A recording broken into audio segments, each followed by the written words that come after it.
Hello, everybody. This is Devin Jones coming to you from McDonald Financial Services here. I've got Rachel Congleton here with me, and we're going to cover what happened in the markets last week and a few other topics as well. So, Rachel, where would you like to start?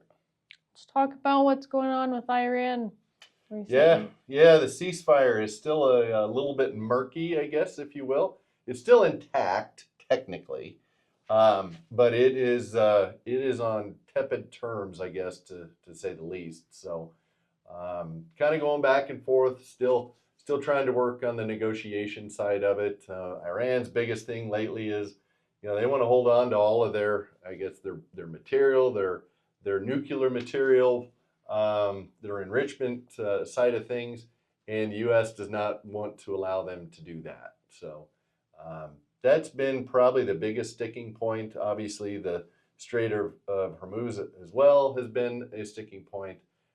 So we'll see where it goes from here. But right now, like I say, it's still intact. But boy, it looks that it could go and blow up at any point in time. So anyway, what else do we got on our list? Well, because of that, what do you think about the oil prices lately? Yeah, we did see Brent crude went up over on Thursday morning or Wednesday evening, I guess. It went up over $123 a barrel. So that's not good news. It did settle in on midday through Thursday at around 116.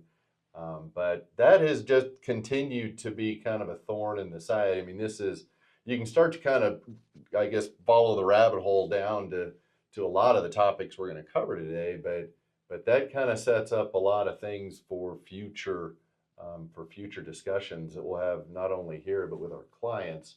But yeah, the oil prices continue to climb. The gas prices continue to climb. Somebody was in my office just yesterday or last week, and they were talking about the high gas prices and how that was affecting them and their families. So it's trickling down, starting to affect things. So yeah, anyway, still dealing with high oil prices.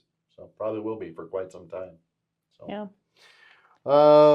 so yeah, a couple other topics to talk about here. Kevin Warsh. What do you think about Kevin? Good news, right? I mean, Yeah. Kevin, so he cleared kind of one of the major hurdles. The Senate Banking Committee did push him through. So now there's basically one last vote, and that is with the Senate. Republicans control the Senate. Obviously, Kevin Warsh is the Fed nominee for the Fed chair, nominated by Trump. So obviously, handpicked by Trump. He's been called a sock puppet, which he's taken a little bit of offense to. But for the most part, I think things are going, I guess, on his side about as smoothly as they could go. So he should get confirmed at some point, I would guess, in the next couple of weeks, which is important because we've got Jerome Powell's term is coming to an end. However, he's not going away and cruising into the night. Nope. No, he has decided that he wants to stay on until kind of everything is kind of passed by the wayside as far as the investigation goes with his remodel of the Fed building. So we'll see how that goes. The investigation, for the most part, has kind of been squashed, but he wants to stay on. He's got 2 years left in his term, which is kind of crazy to me. He can stay on as a governor even though he's not the chair. It's confusing as to why. He was a Fed governor prior to becoming the Fed chair, but his term is up May 15th. And I would guess Kevin Warsh is going to become the new Fed chair just about as quickly as he vacates that. He said he wants to stay on so that he can kind of transition everything. I guess just like anybody, if they were to lose their job or leave their job, they would want to transition maybe in the next individual and make it smoother. But anyway, so I guess that's kind of what's been going on with the Federal Reserve. We're watching it pretty closely. What they do with rates this week? Well, they didn't do much with them. Yeah, they didn't Yep. do anything with them. No, Right? we had some disagreement in the meeting, highest level since 1992. Yeah, Mm-hmm. yeah, there was some dissension there. There was 4 of them, that opted to kind of voice their opinion, and it was not of the majority. So usually the Fed are in the majority as far as the way that they vote. They did vote to hold rates steady, not do anything. So now we've got rates 3.5 to 3.75. Um, you know, dissension amongst the Fed chiefs is not, that's not good. That or the Fed governor, excuse me, that's not good. Um, so there was one of them that one of the dissenters said they should cut rates immediately. No surprise there. Three of them did not agree with the Fed's verbiage. The Fed's verbiage was, we're going to hold rates steady, but hopefully in the future we can continue the path that we were on, which the path they're on is to cut rates. Well, three of them said, nah, we don't agree with the path being that direction. We would rather the path be the other direction. They didn't out and out say that, but that kind of, that's not great when you've got dissension amongst the governors. So we'll see. I mean, we did get GDP numbers that came in. Market was up Thursday last week, pretty good, because we got GDP and inflationary numbers that came in, and GDP numbers, they weren't all that bad. I mean, it shows growth. They came in at 2% growth year over year, but yeah, it could be better. It's kind of it wasn't as bad as it could be. Mm-hmm. Inflation, how did inflation come in? Believe it was 3.2. Yeah, 3.2. So again, could have been worse. Mm-hmm. I was reading that was up 0.7% from the prior month.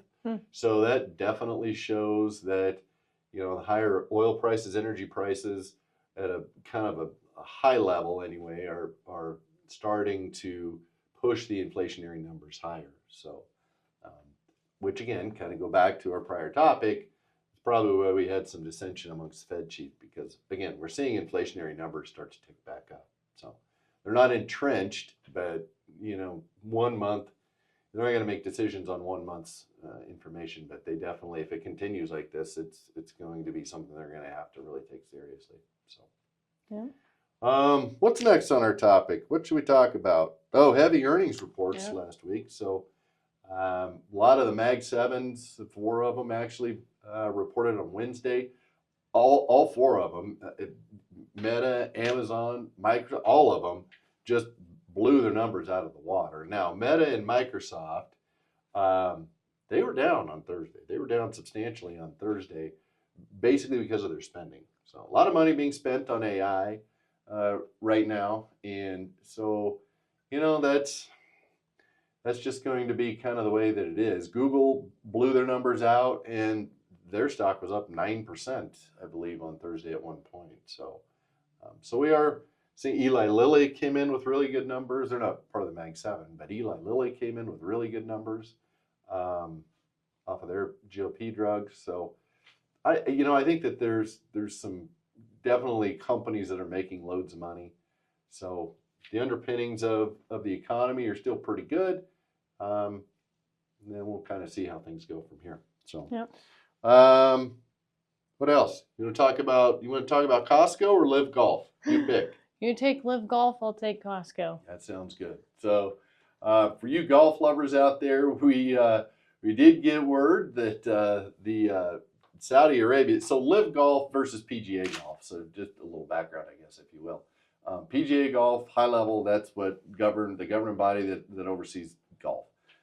Live Golf is a European golf organization that was created and funded or backed by Saudi Arabia, and their income fund, if you will, to a huge number. I mean, just tons and tons of oil money poured into that. There was some very high level names that went from PGA Tour over to Live Golf. They were promised a whole bunch of money, which they got up front, which is good. And it isn't working out because they're not getting very good numbers as far as people watching their tournaments, people going to their tournaments. And so Saudi Arabia has pulled their funding from Live Golf. So Live Golf is probably all but done, if I had to guess. That was a major backer of that. group. So unfortunately, we will probably not see them around much longer. So there is a path back for those that jumped ship from PGA to over to live and live back to PGA. We'll see how it goes. So anyway, for you golf lovers, there you go. And last but not least, for you Costco lovers, what's going on with Costco? Big changes, big changes. Big changes. Costco changed their $1.50 hot dog deal. Crazy. I thought they'd never change it. Never change it. Never changed the price of it in 40 years, and cost isn't changing, but they are adding, I believe, a water bottle instead of soda as an option for a drink now. So big news. Big news for you water lovers out there and soda drinkers that like water instead. There you go. Rejoice. There's been some changes, so you can now get a Kirkland bottle of water with your hot dog for still $1.50. Yep. Did they make any money on that deal, you think? I doubt it. I don't know. I bet probably not. So, anyway, anything else you want to cover? No, I think that was about everything. Okay, well, I think that wraps it up for last week. Hopefully everybody has a good week following, and we will talk to you next time. Thanks for watching.